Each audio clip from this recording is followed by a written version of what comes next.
CSR की बात करें तो जैसे कि मैंने आपके साथ डिस्कस कर रही हूं मैं, CSR बोले तो 3 शब्दों से बना है, corporate social responsibility. It means इस चैप्टर में जो हम पढ़ने वाले हैं वो कॉर्पोरेट्स की सोशल रिस्पॉन्सिबिलिटी है। अब कॉर्पोरेट्स की सोशल रिस्पॉन्सिबिलिटी है लेकिन किस सेक्शन के तहत है और हमें इस चैप्टर के अंदर कौन सी सेक्शन का पालन करना है, तो वो भी जरा हम समझ लेते हैं। यहां पे जो हमें सेक्शन कवर करना है that is the section number 135। तो एक तो सेक्शन 135 है, साथ में सिर्फ यही नहीं है, आप जानते हो कंपनी एक्ट के अंदर टोटल कितनी शेड्यूल्स हैं? टोटल 7 शेड्यूल्स हैं, 7 शेड्यूल्स दी गई हैं और उसमें जो लास्ट शेड्यूल है शेड्यूल नंबर 7 को भी हमें फॉलो करना है। अब मुद्दा ये उठता है कि जो सेक्शन नंबर 135 है इसके प्रोविजंस जो हैं वो क्या ऑब्लिगेशन क्रिएट करते हैं। तो यहाँ पे हमारा जो मेन एम है कि सोसाइटी में जितने भी कॉर्पोरेट्स वर्क कर रहे हैं उनको रिटर्न बैक सोसाइटी को कुछ ना कुछ देना पड़ेगा। अब मान के चलिए जब दान की बात करते हैं, हमने कहा कि गवर्नमेंट ने कहा कि जितनी भी कंपनी इसमें काम कर रही है उनको दान देना है। तो दान तो 1 रुपए का भी हो सकता है, दान 1000 रुपए का भी हो सकता है, दान 1 करोड़ रुपए का भी हो सकता है। नहीं, इन्होंने कहा ऐसा नहीं चलेगा, हम बताएंगे कि आपको कितना कंट्रीब्यूशन करना है और आपको किस बेसिस पर कंट्रीब्यूशन करना है। तो इट मींस इस सेक्शन के तहत जितने भी कॉर्पोरेट्स हैं उनको यहां पे 135 को प्रॉपर तरीके से कंप्लाई करना है, इसका कंप्लायंस करना है। आपके यहां पे एक सेक्शन का पूरा चैप्टर दिया है, इसका मतलब the objective of ICSI is very clear कि in case of compliances of section number 135 company secretary having deep and crystal knowledge कि हमें कंप्लायंसेस करना क्या है, क्योंकि अगर इसका नॉन कंप्लायंस हुआ ना तो पेनल्टी ह्यूज पेनल्टी इंपोज की जाती है। तो हमें पूरे 135 को तो पढ़ना ही पढ़ना है, लेकिन इसकी थोड़ी बैकग्राउंड हिस्ट्री पढ़ लेते हैं। हम ये जानते हैं कि क्या सेक्शन नंबर 135 से पहले भी कॉर्पोरेट सोशल रिस्पॉन्सिबिलिटी होती थी या नहीं होती थी। तो अगर हम पुराने इतिहास में जाएं, बैक हिस्ट्री में जाएं, तो corporate social responsibility companies act 1956 के तहत भी होती थी, लेकिन आज के डेट में सेक्शन 135 और अगर कंपनीज एक्ट 1956 की बात करें तो कंपनीज एक्ट 1956 के अंदर कोई भी प्रावधान सोशल रिस्पॉन्सिबिलिटी को लेकर नहीं थे जिसके तहत मैंडेटरी रिक्वायरमेंट इंपोज कर सके, कंपलसरी रिक्वायरमेंट इंपोज कर सके कि आपको सोशल रिस्पॉन्सिबिलिटी जो है कॉर्पोरेट्स को ये समाज के लिए करना है। लेकिन मुद्दा ये उठता है क्या ऐसी स्थिति में जब कोई मैंडेटरी रिक्वायरमेंट भी नहीं है, नॉन कंप्लायंसेस का डर भी नहीं है, क्या इसके बावजूद भी कुछ कंपनीज जो हैं वो सोशल रिस्पॉन्सिबिलिटी करती थी? जैसे कि एक बहुत बड़ा नाम हिंदुस्तान के अंदर है रतन टाटा जी। अगर हम टाटा ग्रुप की बात करें, टाटा ग्रुप जो है बहुत एक्सट्रीम बड़े लेवल पे फाइलेंथेरेपी और बहुत अच्छे लेवल पे वो सोशल कंट्रीब्यूशंस करते हैं। अगर हम बात करें आपकी इन्फोसिस की, बड़े लेवल पे सोशल कंट्रीब्यूशन करते हैं। हम बात करें रिलायंस की, बड़े लेवल पे सोशल कंट्रीब्यूशन करते हैं। अगर हम इसी तरीके से बहुत अलग अलग कॉर्पोरेट्स की बात करें, इंडियन कॉर्पोरेट्स की बात करें, तो वो अपने तहत जितना भी उनसे हो सकता है उन्होंने अपने लेवल पे क्या किया है, सोशल कंट्रीब्यूशन किया है। किसी ने तो जो हमारे बैकवर्ड एरियाज हैं उसमें हॉस्पिटल्स, डिस्पेंसरीज का काम किया है, कुछ फ्री हॉस्पिटल्स चलाएं, कुछ चैरिटेबल हॉस्पिटल्स चलाएं, मतलब जिस लेवल पे भी वो वर्क कर सकते थे वो करा है।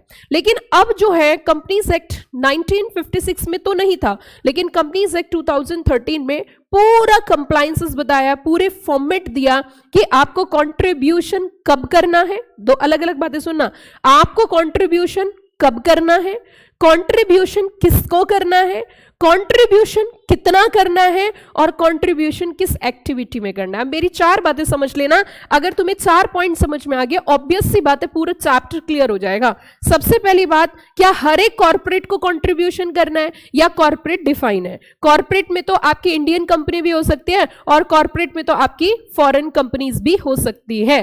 तो इट मींस अगर मैं आपको क्लियर कर दूं, आप ये बताइए हम कॉर्पोरेट से कंट्रीब्यूशन करा क्यों रहे हैं, उसके पीछे पर्पस क्या है? उसके पीछे पर्पस है आपने जो समाज का नुकसान पहुंचाया है, आपने जो समाज को जो रिटर्न बैक, खुद तो प्रॉफिट कमा लिए लेकिन रिटर्न बैक क्या दिया, पॉल्यूशन दिया, अलग अलग तरीके का एनवायरमेंटल पॉल्यूशन है, एनवायरमेंट में सभी चीजें आ जाती है, एयर है, नॉइस है, वाटर है ना, और लैंड है।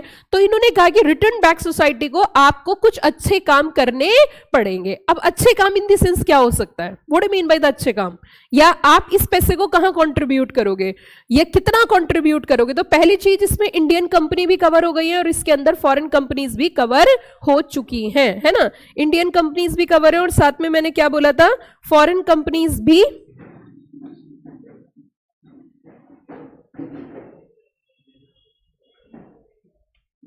हाँ जी, इंडियन कंपनीज भी कवर है और साथ में क्या है, फॉरेन कंपनीज भी कवर है। अब मैं आपसे क्वेश्चन पूछना चाह रही हूं कि इसमें इंडियन और फॉरेन दोनों कंपनीज क्यों कवर की गई, कि इंडियन कंपनी भी कवर कर ली गई है और फॉरेन कंपनीज भी कवर की गई, पर ऐसा क्यों?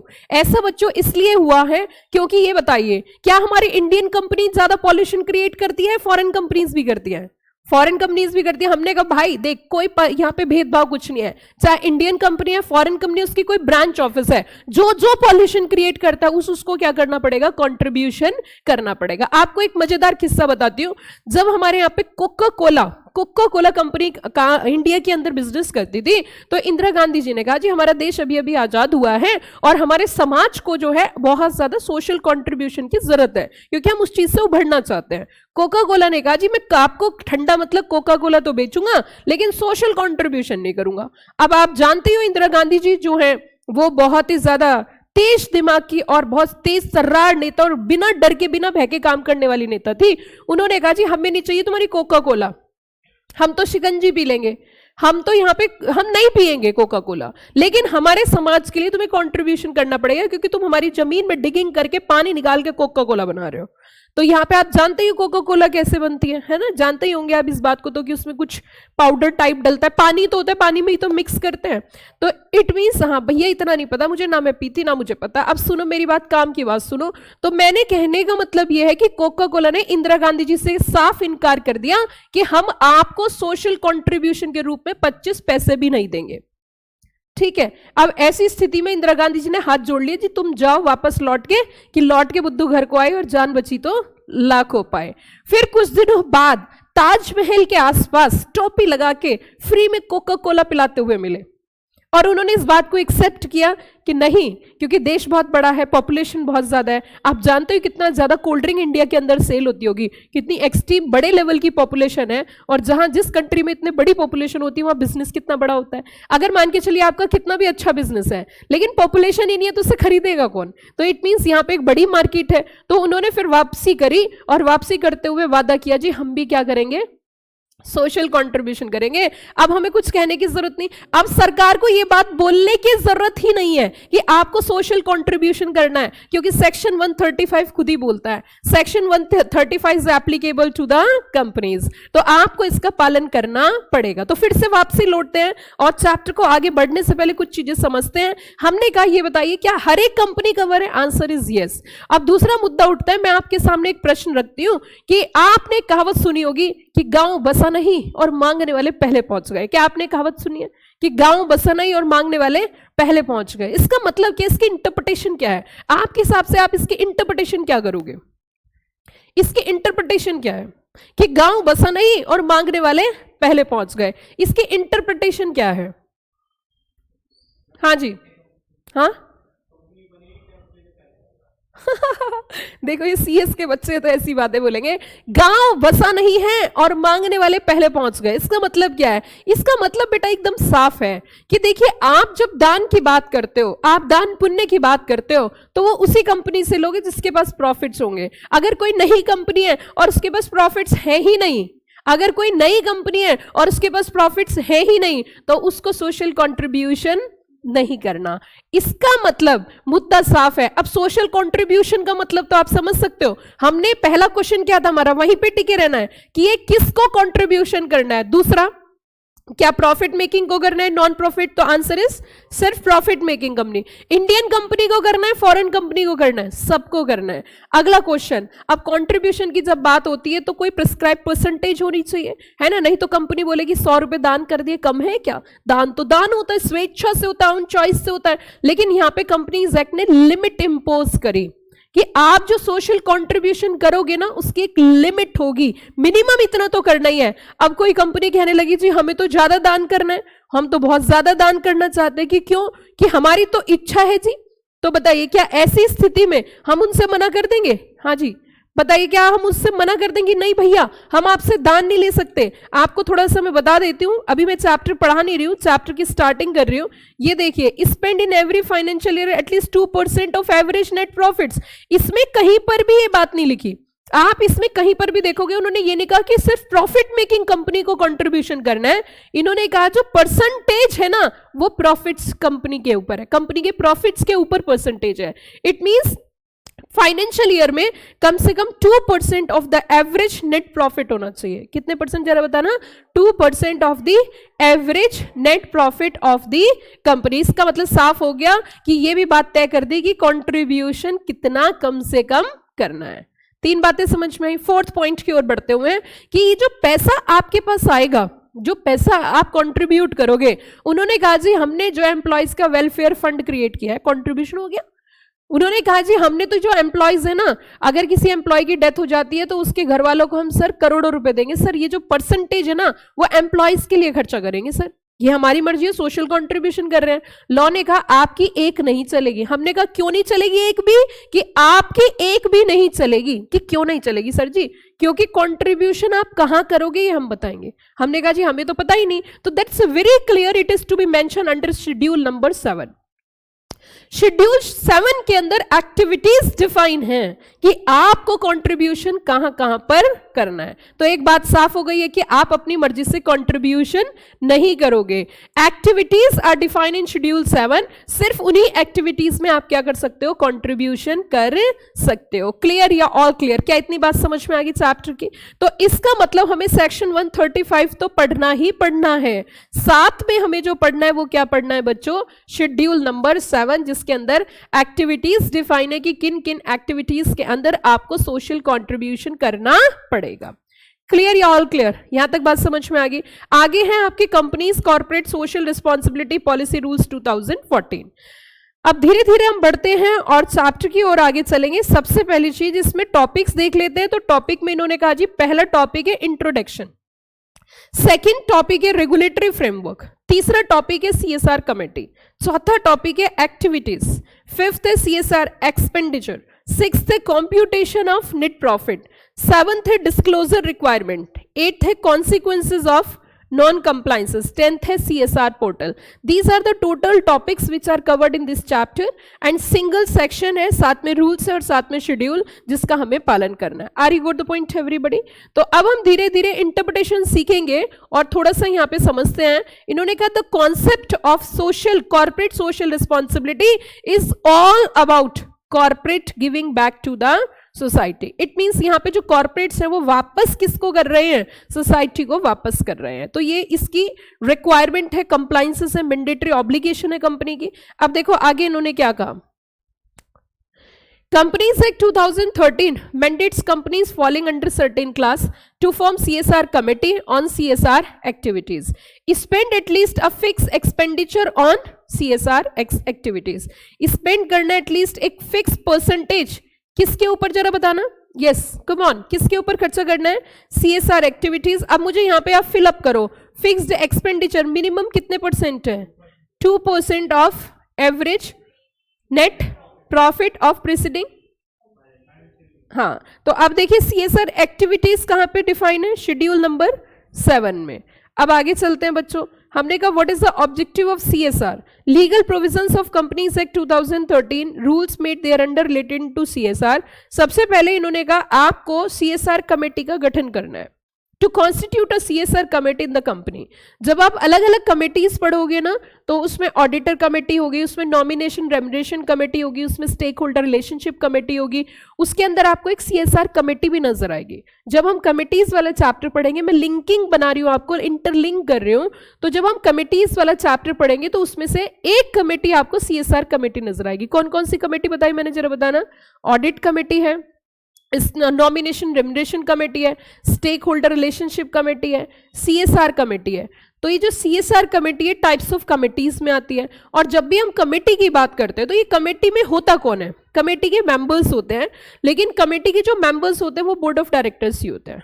तो बोर्ड ऑफ डायरेक्टर्स जो होते हैं आपके, तो बोर्ड ऑफ डायरेक्टर्स में से ही कुछ डायरेक्टर को कमेटी में बिठाया जाता है। क्या इतनी बात समझ में आई? कमेटी समझ में आया क्या होता है? तो कमेटी के मेंबर्स होते हैं। Basically board of directors are delegated their power to specific directors, 2 director, 3 directors, और उनसे बोलते हैं you are solidly responsible for the compliance of that particular section. Clear, all clear?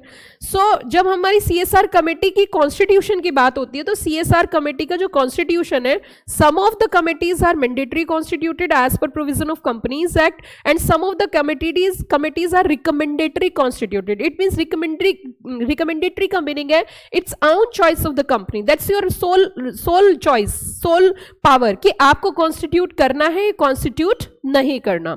If you are concerning about the CSR committee, अब हम यहाँ पे एक point यहाँ पे डिस्कस करेंगे और इसको आपस में कनेक्ट करेंगे। Either the CSR provision is applicable to every type of company, answer is yes, either the private company और the public company. Got the point everybody? तो इन्होंने सबसे पहले कहा कि आपको फॉर्मेशन करना है, किसका फॉर्मेशन करना है? CSR committee. कमेटीज में कौन होते हैं? मेंबर्स होते हैं, और मेंबर्स कौन होते हैं? कंपनी के बोर्ड ऑफ डायरेक्टर्स में से ही मेंबर्स होते हैं। Board of directors are delegated their power to some of the directors. Come to the next, CSR activities. You know very well CSR activities are defined in schedule number 7 of the Companies Act 2013. Next one is a disclosure requirement. Now what I mean by the disclosure requirement, each and every provision is mentioned in the section number 135, later on discuss करेंगे. Now what I mean by the disclosures requirement, disclosure बोलते किसे हैं? disclosure actual में है क्या? तो अगर बच्चों हम डिस्क्लोजर्स की बात करें, तो डिस्क्लोजर में जरा हमें एक चीज समझनी होगी। डिस्क्लोजर रिक्वायरमेंट ये कह रहा है कि जब आपको कॉन्ट्रीब्यूशन करना है, क्या बोला मैंने? जब आपको कंट्रीब्यूशन करना है तो उस कंट्रीब्यूशन का डिस्क्लोजर्स भी देने हैं, कि कहां पर देने? तो it is a mandatory requirement on the part of board of directors mention in the board report. जो बोर्ड रिपोर्ट बनाई जाएगी उसमें डिस्क्लोजर करना है कि आपको सीएसआर क्या करना है, कंट्रीब्यूशन आपने कितना किया। और कई बार तो कंपनी ऐसा होगी कि कंट्रीब्यूशन करेगी नहीं, वो कह देगी कि कंट्रीब्यूशन हमारे ऊपर एप्लीकेबल तो था, लेकिन सर जी हमने तो कंट्रीब्यूशन किया ही नहीं। हम कहेंगे भैया तूने कंट्रीब्यूशन नहीं किया, तो इस बात का डिस्क्लोजर दो ना कि कंट्रीब्यूशन किस वजह से आप नहीं कर पाए हो। अच्छा, मैं आपके सामने एक पॉइंट और रखती हूँ। जैसे सपोज करिए जब हम सीएसआर एक्टिविटीज देखते हैं, तो मैं लेटर ऑन सीएसआर एक्टिविटीज की तरफ ही चल रही हूँ। यहाँ पे सीएसआर एक्टिविटीज देखते हैं कि कौन कौन सी एक्टिविटीज सीएसआर में आती हैं।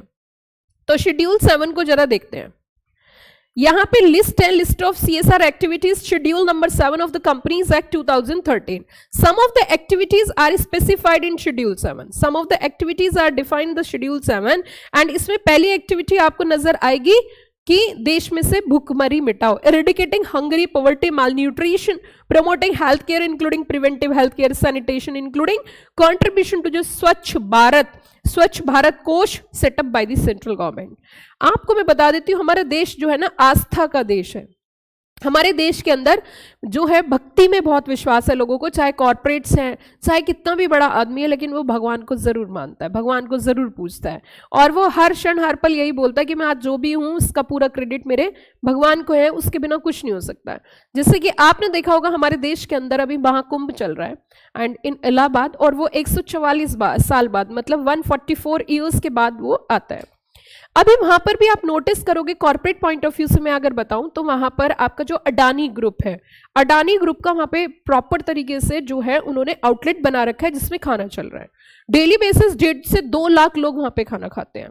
तो देखिए वो सीएसआर कंट्रीब्यूशन में ऐसा नहीं वो सीएसआर कंट्रीब्यूशन कर रहे हैं वहां पे, लेकिन उनका मेन ऑब्जेक्ट जो है वो एक अपनी इच्छा से वो दान कर रहे हैं, अपनी इच्छा से वो, जिसकी जितनी क्षमता होती है, जिसकी जितनी योग्यता होती है, उसी के अनुसार हर व्यक्ति दान करता है। तो वहां पे जो वो वहां पे भंडारा जो उनका चल रहा है वो सीएसआर एक्टिविटी में कवर नहीं है, वो उनकी अपनी इच्छा से है। लेकिन सुनिए अगली बात, जैसे आपने देखा होगा कि हमारी जो गंगा रिवर है या जो हमारी रिवर्स होती हैं उसके ऊपर ना फेंसिंग के ऊपर लाइट्स होती हैं। आप कभी नोटिस करना, अगर कोई कंपनी वो लाइट्स लगवाती है वो सीएसआर एक्टिविटी में है। अगर गंगा क्लीनिंग के लिए आप वर्क कर रहे हो वो सीएसआर एक्टिविटी में है। अगर आप हैंडीकैप लोगों को ट्राईसाइकिल्स कंट्रीब्यूट कर रहे हो वो सीएसआर एक्टिविटी में है। अगर आप जो हमारे रूरल स्पोर्ट्स हैं उसके लिए पैसा भिजवा रहे हो वो सीएसआर एक्टिविटी में है।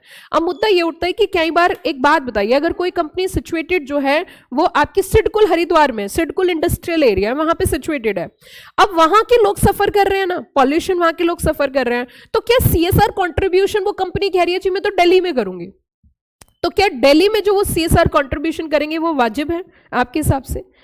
यहां पे ये भी बात लिखी गई, इस बात को भी समझा गया क्योंकि मैंने आपको इसका लॉजिक, इसका पॉइंट बता दिया, इसकी नब्ज बता दी कि सेक्शन आया क्यों है। आप बता सकते हो सेक्शन क्यों आया, हर चीज रटने से समझ नहीं आती, कुछ चीजें अंडरस्टैंड करनी पड़ती हैं, कुछ चीजों के लॉजिक होते हैं। तो मैंने आपको बताया सेक्शन 135 आने के पीछे क्या कारण है। सेक्शन 135 आने के सबसे बड़ा कारण है कि आप जो समाज से जो ले रहे हो ना उसको रिटर्न बैक करना है। Are you got the point? अब ये बताओ, जो सफरर है वो हरिद्वार के लोग हैं और आप कंट्रीब्यूशन करने आ गए दिल्ली में, किसी हमें तो दिल्ली में कंट्रीब्यूशन करना है, क्या ये चीज वाजिब है, क्या ये चीज सही है, क्या ये चीज वैलिड है? तो ऐसी स्थिति में सेक्शन 135 अभी मैंने पढ़ाया नहीं, अभी मैं सेक्शन 135 पढ़ाऊंगी, अभी तो मैं चैप्टर को आप किससे रिलेट कर रहे हो, रूट मैप बता रहे हो।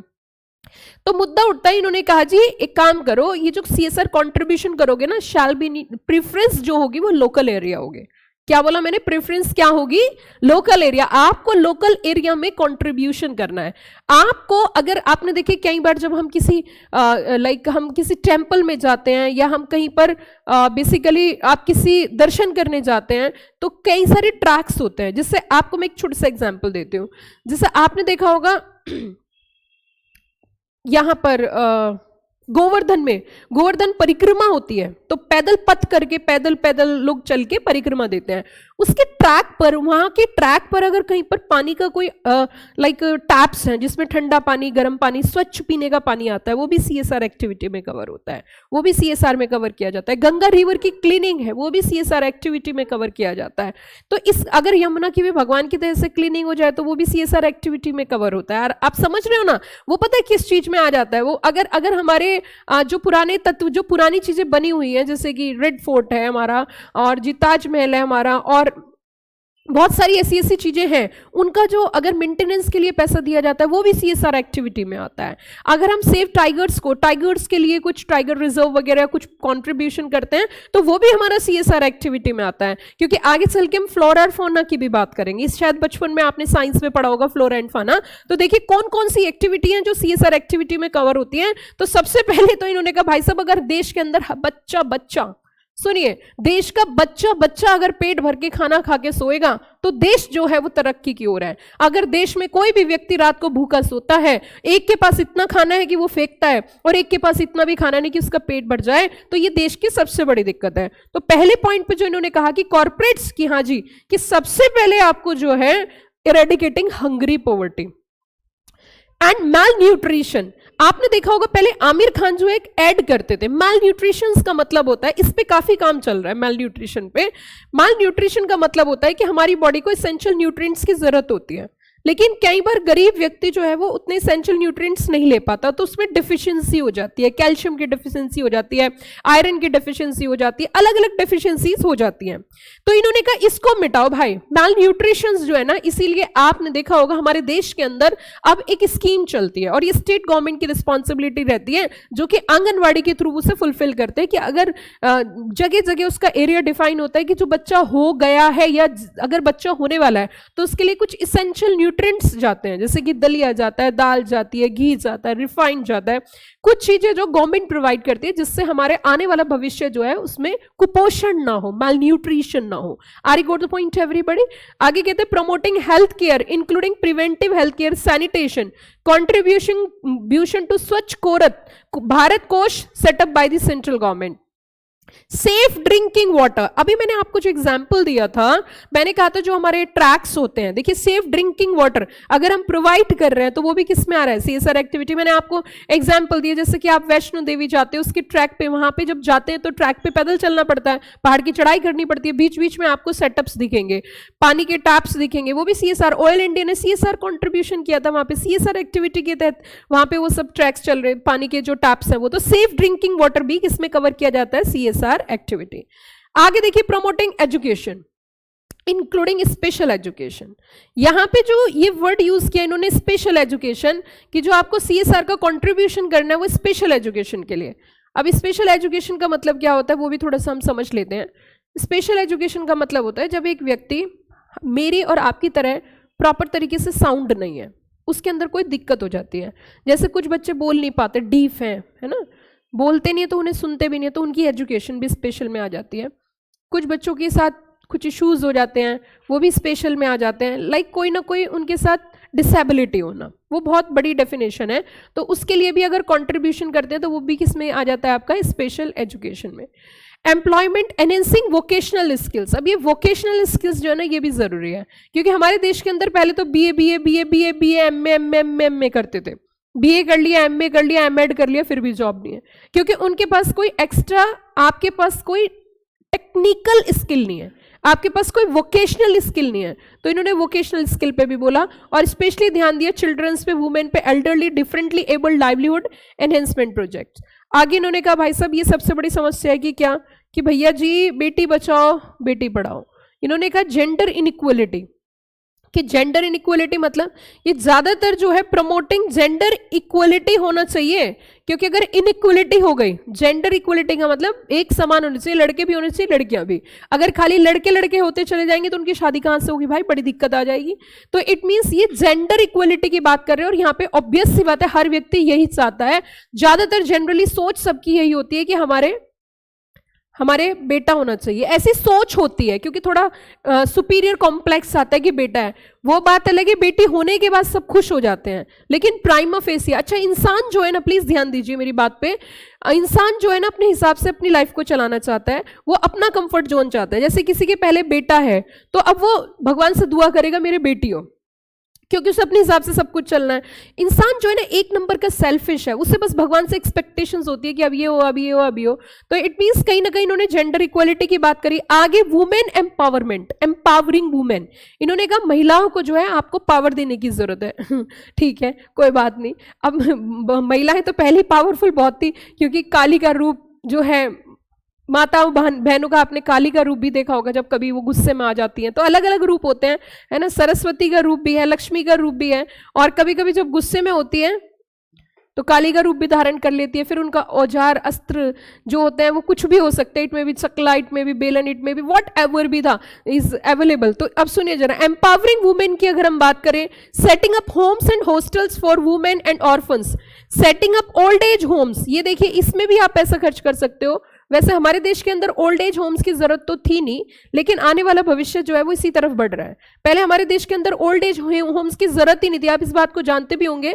और सिर्फ सबसे बड़ा योगदान जो देश के अंदर अगर किसी का हो सकता है समाज को चेंज करने में, इस चीज को भी आप समझिए। कई बार कोई भी व्यक्ति टीचिंग करता है, लेकिन टीचिंग की जिम्मेदारी बहुत बड़ी है। टीचिंग का जो ओहदा है ना, टीचिंग की जो पोजीशन है, टीचिंग का जो जिम्मेदारी है, जो ऑब्लिगेशन है, वो बहुत बड़ी है। हमारे देश के अंदर पहले ओल्ड एज होम्स होते ही नहीं थे। क्यों नहीं होते थे? क्योंकि हमारे यहाँ पे ओल्ड एज होम्स की जरूरत ही नहीं थी। ओल्ड एज होम्स का मतलब है जो व्यक्ति बुजुर्ग हो गया तो उनके लिए जो है स्पेस क्रिएट करते हैं, वहां सारे बुजुर्ग इकट्ठे हो जाते हैं। देखिए हमारे देश के अंदर ये सब कल्चर था नहीं, लेकिन जो है अब धीरे धीरे कल्चर जो है प्रमोट हो रहा है। ओल्ड एज होम्स कब से आए ये भी समझिए। ओल्ड एज होम्स तब से आए जब से क्रैच फैसिलिटी आई। आप इस चीज को समझिए, ये ओल्ड एज होम्स जो आए हैं ये क्रैच की वजह से आए हैं। अगर क्रैच नहीं होगा तो ओल्ड एज होम्स नहीं होंगे।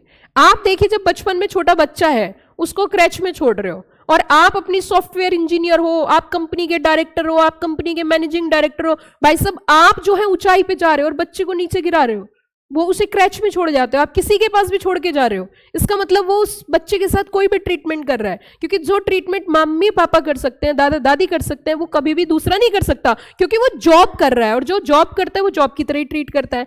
आपने उन्हें क्रैच में छोड़ा क्योंकि आपको अपना कैरियर चाहिए था, तो उन्होंने आपको ओल्ड एज में होम में छोड़ा क्योंकि उन्हें भी कैरियर चाहिए था। आप समझिए ना बात।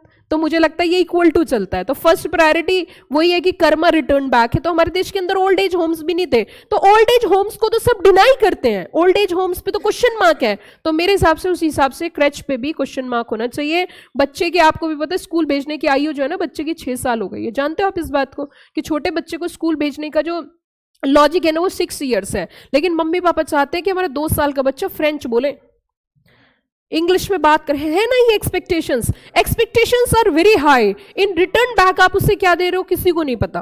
आप रिटर्न बैक उसे चिप्स का पैकेट पकड़ा देते हो। आपने मैगी खानी उसे सिखाई है ना। मैगी बच्चा थोड़ी ना खरीद के लाए दुकान पे से भाई साहब, आपने ही उसे मैगी पकड़ाई है, आप ही उसे मैगी दे रहे हो और बाद में चाहते हो कि मेरा बच्चा सॉफ्टवेयर इंजीनियर बने, इससे कम तो कोई बात नहीं करता, मतलब जितनी इन्फोसिस जैसी कंपनी चलाए। तो वो सारी चीजें रिटर्न बैक है। तो हमारे देश के अंदर पहले ओल्ड एज होम्स नहीं थे। ओल्ड एज होम्स जो आए हैं वो क्रैच की वजह से आए हैं। इसका यही लॉजिक है, जिस दिन क्रैच बंद हो जाएंगे उस दिन ओल्ड एज होम्स भी बंद हो जाएंगे। जैसा बच्चा देखता है वैसे ही रिटर्न बैक ट्रीटमेंट करता है। जैसा हम अपने इन लॉज के साथ ट्रीटमेंट करेंगे, आने वाला भविष्य हमारा बिल्कुल वैसा ही होने वाला है। तो इसीलिए कर्म इज रिटर्न बैक है।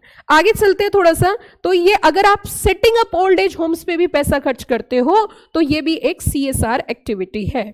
आगे चलते हैं, day care centres, senior citizen.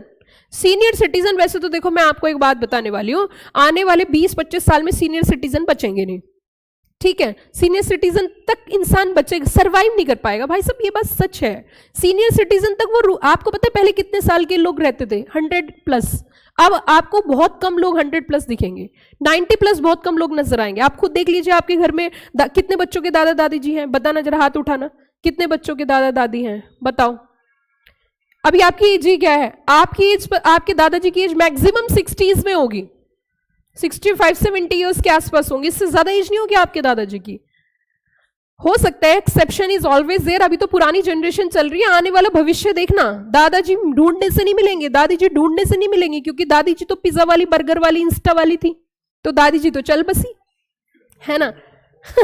वो दादी जी तो चल बसी, क्योंकि फ्यूचर में वो तो इंस्टा, वो तो 12 घंटे में से 10 घंटे जो है वो तो इंस्टा चलाती थी, तो और टाइम मिलता नहीं था खाने का, तो वो तो पिज्जा ऑर्डर कर देती। तो पिज्जा वाली दादी होंगी तो कहां से दादी होंगी? दादी बचेगी ही नहीं, क्योंकि पिज्जा तो दादी को खत्म कर देगा 60 साल तक। तो सिंपल सी बात है। तो सीनियर सिटीजन का तो कॉन्सेप्ट आने वाला, भविष्य में सीनियर सिटीजन मुझे नहीं लगता बहुत ज्यादा रहेंगे। और या फिर 50+, कोई सीनियर सिटीजन बोलोगे, 50+ को सीनियर सिटीजन आप इसलिए नहीं बोल सकते क्योंकि 30+ में तो शादी करेंगे, तो 50+ सीनियर सिटीजन तो हो नहीं सकते।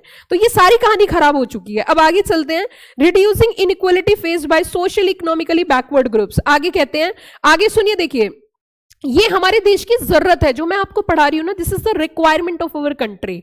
और इसके लिए हम अपने कॉर्पोरेट से गुहार लगा रहे हैं कि आप इसमें जरा मदद करो, क्योंकि इन सबको जरूरत है। आगे क्या कहते हैं, एनवायरमेंटल सस्टेनेबिलिटी, इकोलॉजिकल बैलेंस। क्या वर्ड यूज किया जरा बताना इन्होंने? Ecological balance, protection of flora and फाना।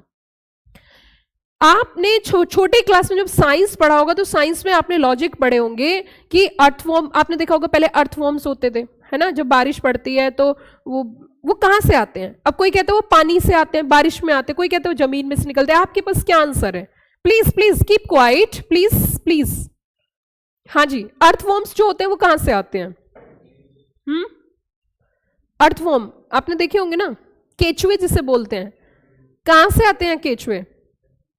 जमीन में से आते हैं। कुछ लोग कहते हैं पानी से आते हैं, ऊपर से पानी में से गिरते, जमीन में से। अब कितने कम केचुए नजर आते हैं। पहले जैसी बरसात होती थी ना, वैसे ही आपको जमीन पे बहुत सारे नजर आते थे। अब वो क्यों नहीं नजर आते? उसके पीछे क्या लॉजिक है? Anybody having any idea? हाँ, आपको पता है क्यों कम हो गए हैं वो? एक्चुअली अब हमारे देश के अंदर फर्टिलाइजर्स बहुत यूज होते हैं, तो जब फर्टिलाइजर्स बहुत एक्सट्रीम लेवल पे यूज करोगे तो कहां से अर्थवॉर्म बचेगा, है ना। ये भी रीजन है। तो यहाँ पे प्रोडक्शन ऑफ फ्लोरा एंड फाना के ऊपर इन्होंने काम किया कि प्रोटेक्ट करना है आपको फ्लोरा भी और साथ में फाना। आप जानते ही हो इसके बारे में। Animal welfare, agro forestry, conservation of natural resources. Please know talking, conservation of natural resources. हमारे पास जो नेचुरल रिसोर्सेज है उसको कंजर्व करना। एक्चुअली जिस देश में हम होते हैं ना, तो उसकी हमें रिस्पेक्ट नहीं पता होती। अगर मैं आपके साथ बात करूं, आपने देखा होगा ऑस्ट्रेलिया के बारे में सुना है? ऑस्ट्रेलिया कंट्री के बारे में सुना होगा। हाँ, क्या हो गया उसमें? सुनिए, ध्यान दीजिए। ऑस्ट्रेलिया का ऐसा बहुत सारा हिस्सा है जो यूज ही नहीं हो पाता। आप जानते हो इस बात को? ऐसा बहुत बड़ा हिस्सा ऐसा है जो वो यूज नहीं कर पाते, मतलब यूज करने लायक ही नहीं है वो। अब ऐसा क्यों है? इसके पीछे क्या लॉजिक है? जो मैं बात बताना चाह रही हूँ वो बहुत इंपॉर्टेंट है और वो आपको समझनी चाहिए। तो वो बहुत बड़ा हिस्सा जो है ऑस्ट्रेलिया का इसलिए यूज नहीं हो पाता क्योंकि वहां पे क्लाइमेटिक कंडीशन उनके फेवर में नहीं है। कहीं पर बरसात बहुत होती है, कहीं पर गर्मी बहुत है, मतलब क्लाइमेटिक सिचुएशंस उनके एडवर्स हैं। इसलिए एक बड़ा हिस्सा ऐसा जो खाली पड़ा है, बंजर है। जो हमने भाई साहब कोई जगह छोड़ी, हमारे देश के अंदर ऐसा कोई हिस्सा नहीं है जहां हम उसे इस्तेमाल ना करते हो। हमारी पॉपुलेशन सब जगह रहती है, मतलब हमारी क्लाइमेटिक कंडीशंस इतनी एडवर्स नहीं है कि हम रह ना सके। आपने देखा होगा इधर माउंट आबू आप चले जाइए, माउंट आबू तक हम कितने मजे से रह रहे हैं, मसूरी, देहरादून, है ना, उसके ऊपर कहीं भी आप चले जाइए, सब जगह सरवाइव कर रहे हैं क्योंकि हमारी क्लाइमेटिक कंडीशन वैसी है। सबसे बड़ी बात, हम इतने इतने सुंदर, इतने खूबसूरत देश में पैदा हुए हैं कि ठंड, गर्मी, सर्दी, इवन गर्मी प्लस सर्दी का मजा, सर्दी प्लस गर्मी का मजा, खाली गर्मी का मजा, खाली सर्दी का मजा, हर एक आनंद हमारे जीवन में आता है। ये क्यों आते हैं पता है? मौसम क्यों आते हैं आपको पता है? कि बहुत ठंड क्यों पड़ती है, बहुत गर्मी क्यों पड़ती है, बहुत बरसात क्यों पड़ती है, बहुत ह्यूमिडिटी क्यों होती है? इसके पीछे लॉजिक समझा आपने कभी कि हमारे देश के अंदर ये सब चीजें क्यों होती हैं? आपने देखा जनवरी की अगर हम बात करें, 1 जनवरी से लेकर टिल 26 जनवरी तक एक्सट्रीम ठंड होती है। उसके बाद आपने देखा होगा कि 14 मई से लेके और 1 जुलाई तक एक्सट्रीम गर्मी होती है, मतलब ऐसी कि आदमी बेहोश हो जाए। ऐसा क्यों होता है? इसके पीछे लॉजिक है, एनीबॉडी हैविंग एनी लॉजिक? बिल्कुल, इससे इसका लॉजिक ये है कि हमारी बॉडी ना हर मौसम को अडेप्ट कर सके, हम हर मौसम में सरवाइव हो सके, हम हर चीज से लड़ सके, हमारी इम्यूनिटी बन सके। इसके पीछे ये सबसे बड़ा कारण है और इसीलिए हर एक मौसम हमारे देश के अंदर आता है और स्पेशली जहां हम रहते हैं वहां तो आता ही है। तो यहाँ पे इन्होंने पता है क्या बोला, प्लीज ध्यान दीजिए। यहाँ पे इन्होंने कहा कि एक आप कॉन्ट्रीब्यूशन कर सकते हो, clean Ganga fund. Clean Ganga के ऊपर बहुत बड़ा मुहिम हमारी स्टार्ट हुई और जब शेड्यूल 7 का जिक्र होता है तो शेड्यूल 7 में सबसे बड़ी भूमिका जो है, सबसे ज्यादा पैसा जो खर्च किया जाता है वो क्लीन गंगा के लिए किया जाता है। बड़े बड़े कॉर्पोरेट्स उन्होंने जिम्मा लिया, जी हम साफ करेंगे अपनी गंगा नदी को, क्योंकि मानो तो मैं गंगा माँ हूं और ना मानो तो बहता पानी। तो इट मीन्स अगर हम गंगा की बात करें तो गंगा रिवर जो है हमारे लिए एक बहुत बड़ा वरदान है हमारे देश के लिए। हमारे देश से जब अंग्रेज अपने कंट्री में वापस लौट रहे थे तो उन्हें समुद्र के सहारे वो गए थे, क्योंकि बहुत खजाना लूट के गए थे। तो जब वो समुद्र के सहारे जा रहे थे, समुद्र में जा रहे थे शिप के थ्रू, तो उन्हें पीने का पानी की जरूरत थी। हमारे जो गंगा वाटर होता है जिसमें एक बिस्लरी वाटर होता है, तो वो वाटर जो स्टोर करके, वो तो उनका बस नहीं चला, वो गंगा रिवर ले जाते। आप समझिए बात को, गंगा रिवर ले जाते। आपको पता है कितना कितना ज्यादा इसके ऊपर बहुत रिसर्च होती है गंगा रिवर के ऊपर। आप जानते होंगे कि गंगा वाटर का अगर पानी आप स्टोर कर लेते हो, जिसे गंगा जल बोलते हैं, वो खराब नहीं होता है। इसके पीछे कोई तो वजह होगी। इसके लिए अंग्रेजों ने बड़ी रिसर्च करी, बड़े साइंटिस्ट मिले और उन्होंने उसके ऊपर रिसर्च करी। मैं आपको एक बात और बताती हूँ कि हमें ना अपनी चीजों का पता भी होना चाहिए। आप है ना 1 जनवरी या आपका अगर टेम्परेचर जो है वो माइनस में भी है और आप गंगा रिवर में नहा लीजिए, अगर आपको जुकाम भी हो जाए, गारंटी है इस बात की। और पानी बहुत ठंडा होता है। स्टार्टिंग में जब आप एंट्री करोगे तो आपको बहुत ठंड लगेगी, उसके बाद फिर आपको फील भी नहीं होगा। गंगा जो है ना वो हमारे लिए एक वरदान है। इवन आप कभी गंगा वाटर में जब नहाओगे ना, स्नान करोगे, तो आप एक चीज नोटिस करना, आपके अंदर तक के फेफड़े साफ हो जाते हैं। देखना, आप कभी नोटिस करना। तो गंगा रिवर में नहाने के कई सारे एक तो कई बार कहते हैं ना कि पाप धुल जाते हैं, कि पाप धुल जाते हैं। वो पाप पता कैसे धुलते हैं? कि अगर आप गंगा वाटर में नहाओगे, 2-3 बार आप स्नान करने गए, जितनी बार आप नहाओगे आपको बीमारी नहीं होगी, तो पाप वैसे ही धुल जाएंगे। सबसे बड़ा पाप तो यही है कि हमारी फिटनेस सही नहीं है, सिंपल सी बात है। तो इट मींस, अब इधर सुनिए जरा, नेक्स्ट इन्होंने कहा protection of national heritage. National heritage art culture including restoration of building sites, historical importance, जो हमारी हिस्ट्री के लिए बहुत इंपॉर्टेंस चीजें हैं, उनकी प्रोटेक्शन के लिए। आगे इन्होंने आर्म फोर्सेस की बात करी, वॉर विडोज की बात करी, कि जो वीरांगनाएं हैं, जो महिलाएं हैं, जिन्होंने हमारे देश के लिए अपनों को शहीद किया है, अपने जो चले गए हैं जिनके लिए, उनके लोगों को तो हम वापस नहीं ला सकते, लेकिन कुछ फाइनेंशियल कंट्रीब्यूशन देके हम उनकी कुछ हद तक मदद कर सकते हैं। यहाँ पे training to promote rural sports. आपको, अगर आपने मूवी देखी है तो शायद देखी होगी, दंगल मूवी आपने जरूर देखी होगी, और उसमें जो गीता फोगाट होती है, तो गीता फोगाट जी के जो पिताजी है महावीर फोगाट, वो रिक्वेस्ट करते हैं स्टेट गवर्नमेंट से, प्लीज ध्यान दीजिए, प्लीज यार, प्लीज कीप क्वाइट। अब सुनिए जरा ध्यान से, तो जो गीता फोगाट होती है, वो किस वजह से ये टॉपिक्स आ रहे हैं वो जरा समझो। तो जो गीता फोगाट होती है, जब वो अपनी प्रैक्टिस करना चाहती है,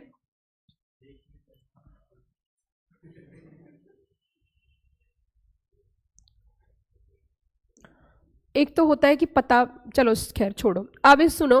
तो यहाँ पे जो गीता फोगाट होती है, तो उनके जो फादर है महावीर फोगाट, वो रिक्वेस्ट करते हैं, वो गवर्नमेंट से बोलते हैं कि मुझे कुछ पैसे दे दीजिए, मुझे अपनी बच्चियों को जो है प्रैक्टिस करानी है, क्योंकि नॉर्मल तरीके से वो प्रैक्टिस करते तो उनको चोट लग जाती है, तो वहाँ पे गवर्नमेंट मना कर देती है। आप ये देखना भी कभी मूवी में। तो यहाँ पे इन्होंने कहा कि जो हमारा रूरल स्पोर्ट्स है उसके लिए कॉर्पोरेट से डिमांड की गई कि आप उसको प्रमोट करिए, उसमें पैसा लगाइए, क्योंकि इससे हमारे देश का नाम होता है, हमारा देश का जो है विश्व में नाम होता है, पहचान होती है कि इस कंट्री के इतने लोग जो है स्पोर्ट्स में मेडल्स लेके गए हैं। तो यहाँ पे इन्होंने कहा protection of basically training to promote rural sports, nationality recognise sports, Paralympic sports and Olympic sports.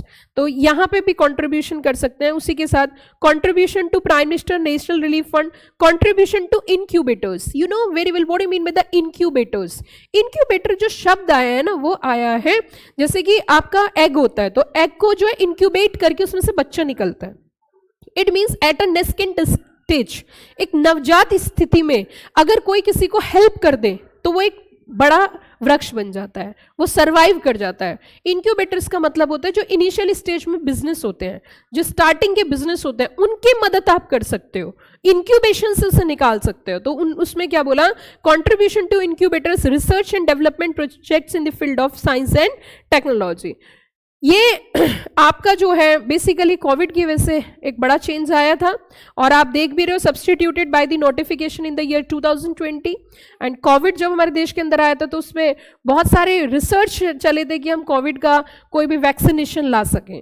Contribution to public funded universities, Indian institute of technology, national laboratories and department of atomic energy, DAE, DBT, उसी के साथ DST and DRDO, ICAR, AYUSH और अलग अलग homeopathy में, इन सबको भी अगर रिसर्च करते हैं तो यहाँ पे अगर आप कंट्रीब्यूशन करते तो वो भी किस में डाला गया था, आपके CSR में। इसके पीछे लॉजिक था क्योंकि उस समय हमारे देश को इस चीज की जरूरत थी। रूरल डेवलपमेंट प्रोजेक्ट्स में इन्होंने कहा स्लम एरिया डेवलपमेंट में, जो स्लम एरिया हमारे देश का, उसको डिसास्टर मैनेजमेंट जो रिहैबिलिट करते हैं अगर कोई नेचुरल त्रासदी आ जाती है, कैलेमिटीज हो जाती है, उसके लिए। आपने यहाँ पे देखा होगा ये तमाम लिस्ट जो है ये शेड्यूल 7 की लिस्ट है। आपके एग्जाम में अगर क्वेश्चन आते हैं तो डायरेक्ट आ सकता है। अब फिर वापस हम चैप्टर की ओर चलते हैं और चैप्टर को जरा समझते हैं। हमने कहा जब CSR हमने स्टार्ट किया था तो CSR का अटमोस्ट ऑब्जेक्टिव जो है, CSR का मेन ऑब्जेक्टिव जो है वो है return back to the society. अब आपने देखा होगा यहाँ पे शेड्यूल 7 मैंने पहले आपको पढ़ाई, शेड्यूल 7 में जितनी भी एक्टिविटीज डिफाइन है वो सब समाज की है, चाहे वो हम इरेडिकेटिंग हंगरी हो, माल न्यूट्रिशन हो, चाहे रूरल स्पोर्ट्स का डेवलपमेंट हो, चाहे फ्लोरा फौना की प्रोटेक्शन हो, चाहे हमारे हिस्टोरिकल मॉन्यूमेंट्स की प्रिजर्वेशन हो, उनकी प्रोटेक्शन हो, उनका रेनोवेशन हो, चाहे हमारा जो है ओल्ड एज होम्स हो, ये तमाम चीजें जो आई है वो समाज के लिए आई है। चाहे हमारे नेशनल एनवायरमेंट गंगा रिवर की क्लीनिंग हो, ये तमाम चीजें जो हमने पढ़ी शेड्यूल 7 के अंदर वो समाज के लिए ही थी। और समाज को रिटर्न बैक कौन कर रहे हैं? कॉर्पोरेट्स, क्योंकि उन्होंने वहां से बड़ा सारा प्रॉफिट्स कमाया और उसके बदले आपको कुछ % क्या करना पड़ेगा? दान करना पड़ेगा। हमारे समाज के अंदर, हमारे देश के अंदर, हमारे ग्रंथ, हमारे वेद हमें कहते हैं कि अगर आपको अच्छा लाइफ जीना है तो आप जितना भी अर्न करते हो उसका कुछ %, हम ये नहीं कह रहे कि पूरा आप दान कर दो, उसका एक हिस्सा जो है, 1% जो है आपको दान में देना चाहिए, ताकि अगर किसी से कोई खराब पैसा भी आया तो उसका आपके ऊपर कोई इंपैक्ट ना पड़े, ऐसा भी बोला जाता है। लेकिन यहाँ पे तो जबरदस्ती दान ले लिया कॉर्पोरेट्स, उन्होंने कहा भैया तुम करो या ना करो लेकिन तुम्हें दान देना पड़ेगा, नहीं तो यहाँ पे नॉन कंप्लायंसेस हो जाएंगे। अब हम आगे चलते हैं, थोड़ा सा आगे बढ़ते हुए, और हमने यहाँ CSR कमेटी की बात करी। अब हम यहाँ पे शेड्यूल 7 तो मैंने आपको पढ़ा दिया है, अब यहाँ पे जो पढ़ने को बाकी है वो है main section, that is the section number 135, और डीप इंटरप्रिटेशन करेंगे, एक एक पॉइंट को समझेंगे और उसका लॉजिक समझेंगे। तो सबसे पहले सेक्शन 135 का जब हम जिक्र करेंगे तो यहाँ पे पहली लाइन जो स्टार्ट हुई है that is the every company. यहाँ इन्होंने हर कंपनी की बात करी है, एवरी कंपनी की बात करी है। अब एवरी कंपनी का मतलब क्या? What I mean by the every company यार? क्या ये प्राइवेट कंपनी है? क्या ये पब्लिक कंपनी है? क्या ये गवर्नमेंट कंपनी है? क्या ये आपकी जो है फॉरेन कंपनी है? तो यहाँ पे तमाम तरीके की कंपनीज को कवर किया गया है, कवरेज जो है वाइड कवरेज है, और यहाँ पे फॉरेन कंपनी है चाहे इंडियन कंपनी है, इसके ब्रांचेस सभी को इन्होंने यहाँ पे अपने कवरेज में कवर किया। हैविंग नेटवर्थ ऑफ ₹500 करोड़ और मोर, टर्नओवर ऑफ ₹100 करोड़ और मोर, और नेट प्रॉफिट ऑफ ₹5 करोड़ और मोर during the immediately preceding financial year.